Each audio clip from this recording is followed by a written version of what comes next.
warahmatullahi wabarakatuh. Kami dari kelompok 4, di sini kami akan menyaksikan talk show dan kami akan membahas mengenai faktor penghambat kerjasama internasional. Sebelumnya, izinkan kami memperkenalkan diri. Saya Fatwa Nisa selaku MC di sini dan rekan-rekan saya Alia Pradita Putri. Saya Farhad Balinova Faisal. Saya Dias Firdaus. Selamat menyaksikan. Halo semuanya, selamat pagi. Nah, pada hari ini, pada talk show ini, kita akan membahas tentang apa aja sih faktor penghambat perdagangan internasional ini. Seperti yang kita tahu bahwasannya perdagangan internasional ini banyak membawa dampak baik buat negara kita atau buat negara yang menjalin kerjasama dengan kita.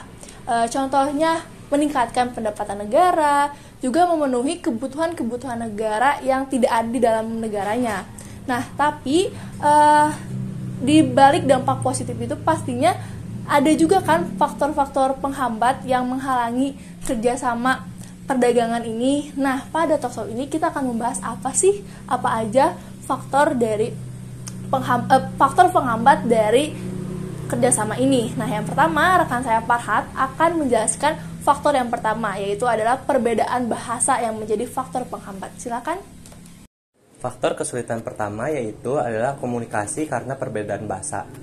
Salah satu contoh umum adalah kesalahan terjemahan. Misalnya dalam proses negosiasi, salah satu pihak mungkin menggunakan kata atau frasa yang memiliki makna yang berbeda dalam bahasa mitra perdagangannya.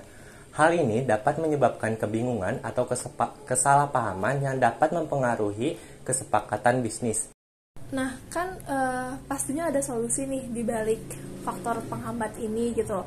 Nah, apa sih solusinya biar kerjasama ini bisa terjalin dengan baik? Tapi, pokoknya apa solusi biar faktor penghambat ini bisa terpecahkan gitu?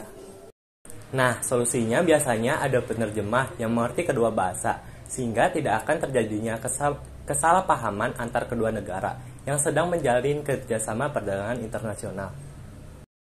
Nah, itu adalah faktor penghambat yang pertama. Selanjutnya, rekan saya Alia akan menjelaskan faktor penghambat yang kedua. Alia, dipersilakan. Baik, saya akan menjelaskan tentang faktor yang kedua tentang perdagangan internasional menjadi kendala karena perbedaan mata uang antar negara. Nah, umumnya negara yang melakukan ekspor akan meminta kepada negara impor untuk membayar dengan mata uang negara ekspor. Tetapi, nilai dari kurs mata uang tersebut kerap kali berbeda-beda dan menghambat proses perdagangan internasional. Persoalan ini biasanya terjadi apabila nilai mata uang negara pengekspor lebih tinggi dari nilai mata uang negara pengekspor. Untuk menyelesaikan hal ini, kedua negara dapat melakukan proses perdagangan dengan mata uang standar internasional. Seperti yang sudah dibahas tadi, bahwasannya perbedaan mata uang menjadi masalah atau penghambat bagi kerjasama ini. Nah, contoh dari penghambat, contoh dari konflik itu tuh kayak gimana sih contohnya? Contohnya seperti dolar US, misalnya Indonesia mengekspor produk kelapa dan turunannya ke Belanda. Nah, Indonesia hanya ingin dibayar menggunakan rupiah. Padahal umumnya kedua negara menggunakan mata uang asing untuk pembayaran internasional seperti dolar atau euro. Nah, seperti yang sudah dijelaskan oleh rekan saya tadi, bahwa faktor yang kedua itu adalah karena perbedaan mata uang. Nah, sekarang yang terakhir adalah faktor penghambat ketiga yang akan dijelaskan oleh rekan saya, yaitu Dias.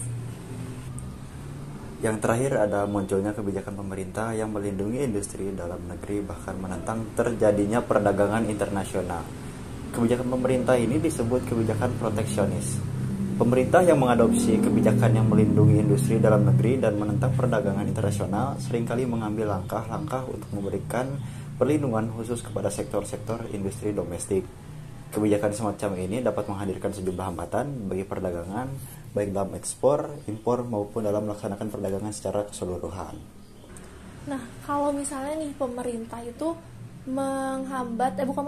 kayak menolak terjadinya kerjasama ini, pastinya kan nanti ada dampak-dampak negatif buat negara kita. Nah, dampak apa aja sih yang akan muncul jika kerjasama ini ditentang oleh pemerintah dalam negeri? Ada beberapa dampak dari kebijakan pemerintah tersebut, yaitu yang pertama penurunan ekspor. Jika pemerintah membatasi atau mempersulit akses pasar internasional, ekspor negara tersebut dapat mengalami penurunan signifikan. Kebijakan proteksionis seperti tarif impor tinggi atau kuota impor dapat membuat produk ekspor menjadi lebih mahal dan kurang kompetitif di pasar internasional. Lalu yang kedua ada keterbatasan pasokan.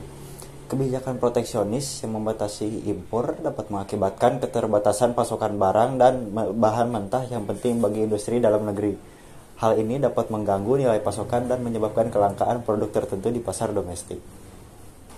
Nah, berikut adalah faktor-faktor penghambat perdagangan internasional. Tadi yang pertama ada kendala bahasa, yang kedua kendala mata uang, dan yang terakhir adalah kendala kebijakan pemerintah, yaitu adalah kebijakan proteksionis. Nah, sekian talk show dari kami. Mohon maaf jika ada kesalahan. Wassalamualaikum warahmatullahi wabarakatuh.